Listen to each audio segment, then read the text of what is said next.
नमस्कार, मी आमदार रोहित आर पाटील.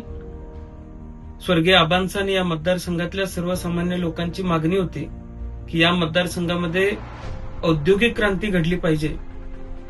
यासाठी आपण आबांच्या विचारांवरती काम करत असताना, वाटचाल करत असताना योगेवाडी व मनेराजुरी परिक्षेत्रामध्ये एमआयडीसी स्थापन केली.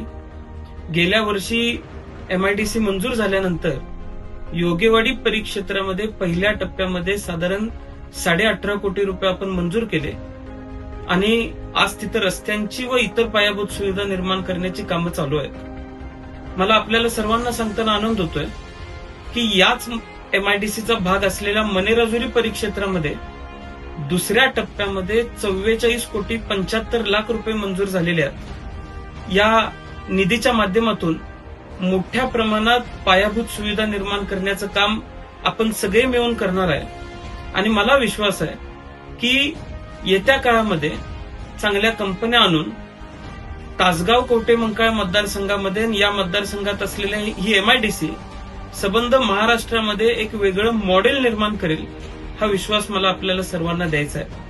मी आदरणीय देवेंद्रजी फडणवीस साहेबांचं, उद्योगमंत्री उदयजी सामंत साहेबांचं आणि सर्व अधिकारी वर्गाचं मनापासून आभार मानेन की या परिसराला गती देण्याचं काम आमच्या मागणीनुसार, पाठपुराव्यानुसार आपण केलं.